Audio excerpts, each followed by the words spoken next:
pertama, trust pengawas itu diakui, mendapat rekognisi dari pemerintah.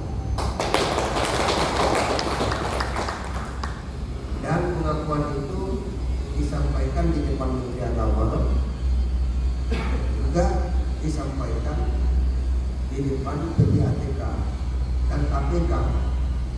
Dan saya juga hadir waktu di Pondok Gede. Nah, itu yang pertama. Jadi trust itu penting. Yang kedua, tugas tambahan itu juga memberikan kepada kita bukti bahwa selama ini kita bekerja dengan baik.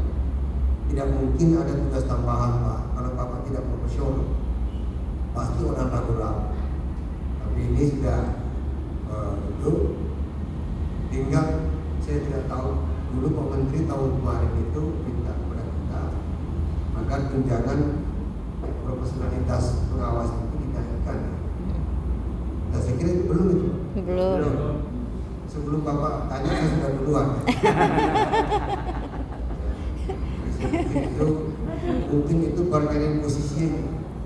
Coba dirumuskan saja, ditulis hari ini bahwa bukan berarti syarat ya. Pengakuan dan rekognisi tugas dari Pak Irjen, Pak Menteri bukan berarti kita bersyarat. Kita tidak boleh, tentu tidak enak kita mengatakan boleh Pak Menteri, tapi jangan begitu. Memang itu urusan sudah lama diurus. Udah PR dari tahun kemarin. Jadi jangan salah paham. Sama dengan adanya kuota formasi untuk P3K. Formasi untuk P3K tidak menambah jumlah guru, dia hanya menaikkan formasi P3K itu merekognisi dan menaikkan status guru. Jadi jangan salah paham. Jadi bukan seperti CPNS. Kalau CPNS itu menambah orang, kalau ini tidak menambah guru, itu menaikkan statusnya. Dia itu benar nggak? Jadi Benar. mana Pak Zain ini? Kok masih kekurangan guru? Kan sudah ada P3K. Iya Pak. Tapi yang di P3K itu bukan menggantikan pensiun. P3K itu bukan menambah orang Pak, menaikkan status. Benar nggak? Dari honor Iya Pak. P3K. Umpamanya di madrasah Al-Huda Tangerang tambah mari Pak. Wah ini bosnya pengawas. Ditambah P3K 5, entah itu dari luar, entah itu dari dalam, itu tidak menambah guru Pak. Karena yang itu datang guru juga Pak, yang sudah tidak sempat yang naik itu adalah status, bukan. Nah sama dengan ini, kalau nanti ada upaya itu, usulkan aja Pak, usulkan. Tulis, dulu sudah ada itu tulisannya, tapi karena saya konsentrasi untuk menyelesaikan SKM pasif itu Pak. Ini Pak Zurni ini orangnya rendah hati sekali. Jadi sudah tahu ada hajat besar, dia tidak mau ikut cawe-cawe. Bagus kan?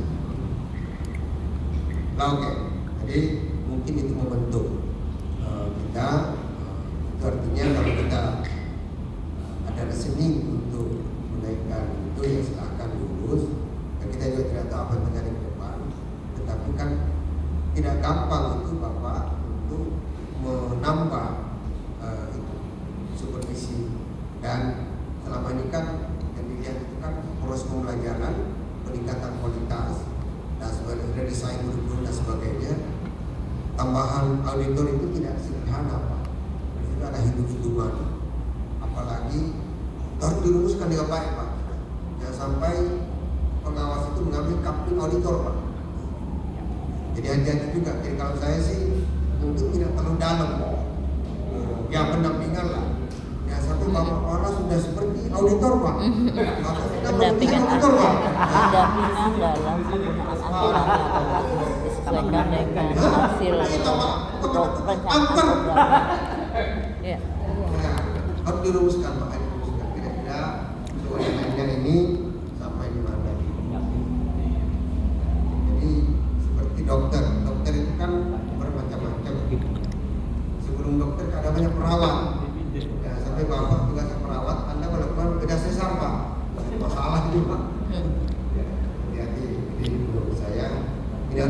catatan baik-baik. Pada saat yang sama mungkin juga karena tugas profesionalisme itu tidak mudah. Ya kalau 500.000 per bulan bisa dikali berapa, dikali ke seminggu. Kemarin sudah ada analisis dari Pak Zubin dan Pak Akal, Pak Sekjen juga, itu dianulai kembali. Perlu ada renegosiasi dan sebagainya. Kalau saya sih pasti senang. Saya ini senang kalau orang sejahtera, Pak. Saya senang. Ya, silakan aja dirumuskan, tapi inti yang kalau saya bersamaan aja. Jadi mohon dirumuskan. Kalau sudah dirumuskan, alhamdulillah. Kalau belum dirumuskan, dirumuskan, nanti dihasilkan. Hasilnya itu diberi kepada saya. Kira-kira keterlibatan supervisi pendidikan mereka dengan penggunaan dana BOS itu harus clear. Wilayah mana yang diambil oleh Bapak, oleh para pegawai. Saya juga tidak ingin Bapak menjadi auditor. Di di sana semua dicek sampai paku-pakunya yang salah-salah itu disuruh keluar itu pakunya itu. Maka dia bilang ini basicnya dibongkar kayak ini sama angker. Harus dijelasin kira-kira apa. Kemudian saya minta juga Bapak-Ibu sekalian agar pekerjaan kita ini harus melibatkan IT, teknologi. Apapun yang kita kerjakan itu harus melibatkan teknologi. Tanpa teknologi Bapak-Ibu kita akan tertatih-tatih dalam ini. Insya Allah 2024 ini saya sedang desain simpatika kita itu akan kami lengkapi dengan ChatGPT artificial intelligence. Senang ini. Insya Allah 2024 guru-guru kita itu tambah cerdas. Saya bukan berbangga-bangga Bapak sekalian. Kemarin semua pidato untuk Hari Guru Nasional saya buat.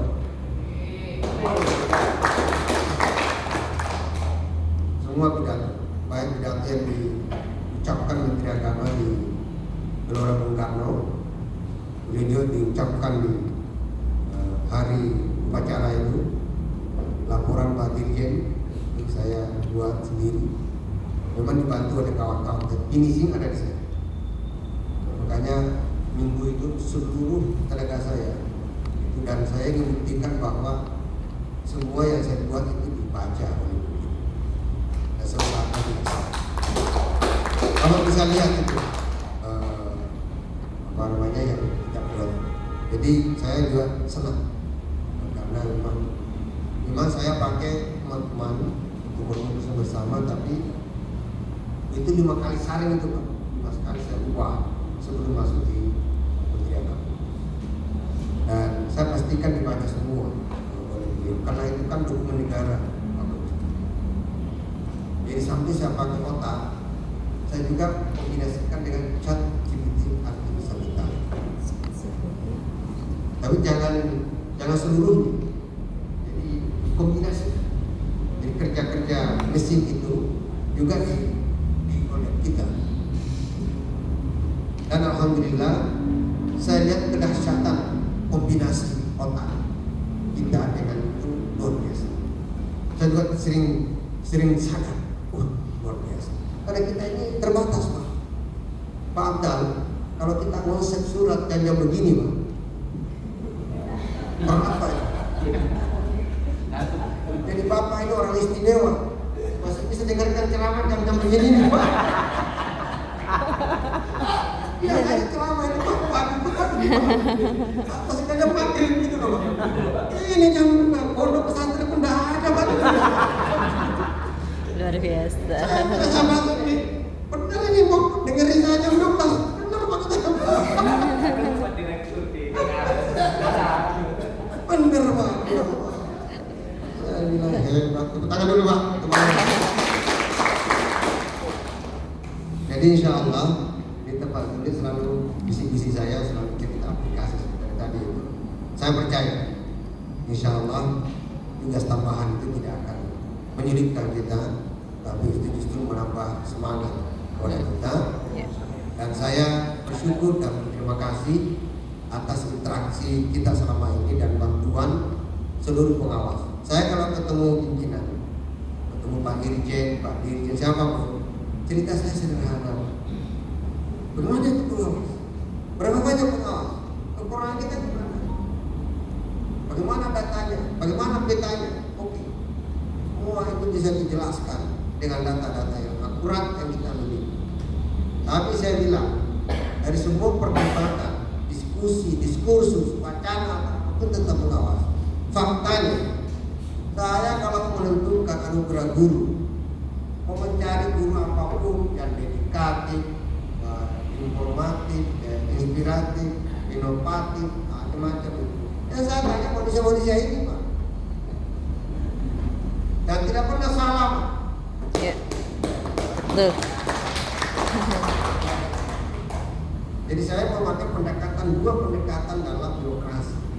Ada namanya pendekatan struktural. Itulah surat-surat ente akan kabit, akan menang, itu kan struktural itu. Saya tidak mau kalah, saya cepat mau kerja, Pak. Saya pendekatan fungsional. Inilah pengawas itu, betul, Pak. Jadi saya tak pernah. Mitra kami itu pengawas ini, Pak. Dan tidak pernah salah, Pak. Dan hitungan ini bukan gampang. Maaf ya, saya bilang sama beliau itu, pernah saya nyari guru yang paling susah di muka bumi ini. Ketemulah itu dari Mas Papai dulu, awal-awal. Wah, malamnya itu ketemu itu rumah kecil, rumah kecil rumahnya. Kenapa ini guru ini yang mau dikasih anugerah? Ini Pak, rumahnya kecil sekali. Maaf ya, saya anunya nggak enak. Oke, ini siapa penghuninya? Ini guru rekam. Sampai dia bilang statusnya janda, Pak. Sampai Pak. Oke, saya tidak puas karena rumahnya permanen. Rumah permanen itu ya kan bagus, Pak. Saya cari lagi yang lain. Malam ini Pak, besok suruh dibuka. Ketemulah seorang kepala madrasah di ujung kulon, ujungnya ujung kulon.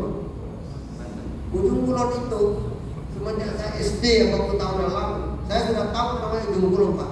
Sampai hari ini belum pernah saya injak itu namanya ujung kulon. Dan ini ujungnya ujung kulon. Siapa pernah ke ujung kulon? Kalau orang Banten. Orang Banten, Pak. Jangan orang Banten, yang bukan orang Banten. Tidak ada, Pak. Nah, ini sama kita, Pak. Ini ada desa, sudah ujungnya ujung kulon rumah saya. Kepala madrasah ini, itu rumahnya, Pak, itu Masya Allah. Seberapa ini? Yang menarik itu adalah rumahnya itu rumah kontrakan. Kalau datang banjir, kena banjir, itu bukan apa sih? Bukan papan namanya, dindingnya itu. Tetapi madrasah lebih bagus dari rumahnya. Wah, itu kan ini. Waktu itu ada anggaran 20 juta. Oke, saya bilang pokok itu habis bangun rumah. Satu orang itu. Nah, kasih semua sampai dia punya rumah cukup 80 juta. Jadi saya bilang sama Mas Papa ya, Mas, dari mana tuh bisa dapat dalam hitungan menit orang itu? Pengawas Pak dari Banten. Terus satu waktu saya ada pelecehan, ada isu pelecehan seksual. Oh, sendiri. 1 juta, betul. Waduh, dan walaupun Luar saya biasa. bisa menjadi. Ya harus begitu, Pak.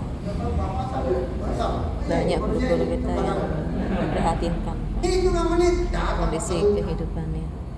pelecehan seksual, Pak. Ada hubungan asmara. Ya sudah kasih tahu aja sebenarnya. Orang kalau sudah hubungan asmara, tidak bisa ini, Pak.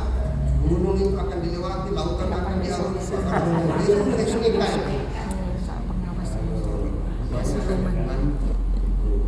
Dan dirinya sendiri pengawas Ini sudah kan- tahu lah itu datanya. oleh dakwahnya siapa? Enggak oh iya. Itulah yang membuat kita selalu bersemangat dengan berinteraksi, bermitra dengan pengawas kita ini. Iya kan Pak? Kan jelas itu. Oh ceritanya apa, diskusi apa, dan ada kerjanya susah kita jelasin. Karena ini kita bukti nyata. Sudah jam 2, terakhir Bapak Ibu sekalian, saya baru diundang oleh Kemendikbud baru-baru kemarin.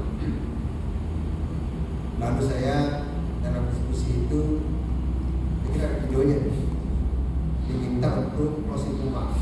Setelah para pakar mulai dari pagi, semua satu bicara, saya diminta untuk memberi resume.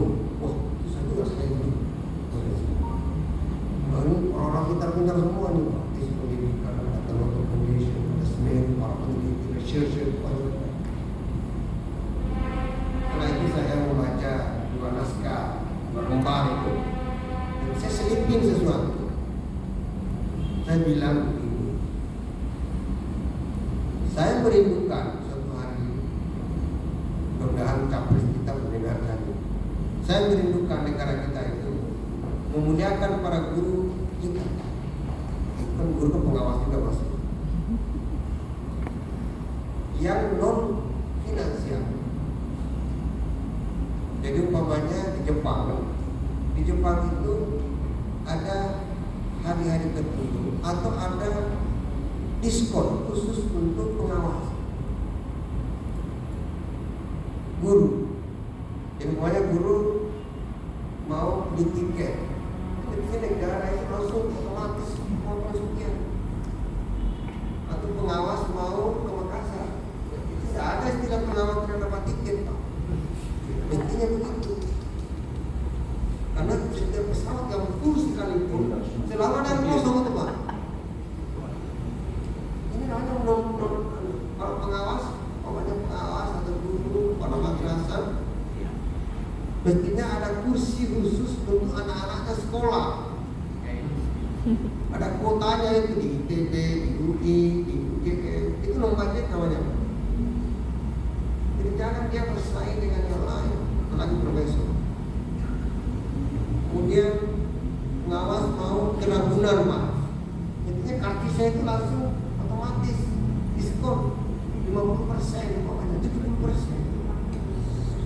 Karena saya tahu Bapak Ibu sekalian, gaji guru itu tidak memadai dengan apalagi guru kelas Pak.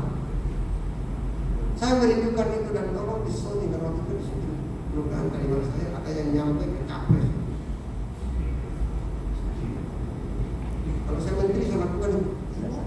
Amin. Amin. Apa susahnya Pak? Menteri Dikbud. Kan gampang sekali Pak. Saya ngerti. Apa susahnya Pak?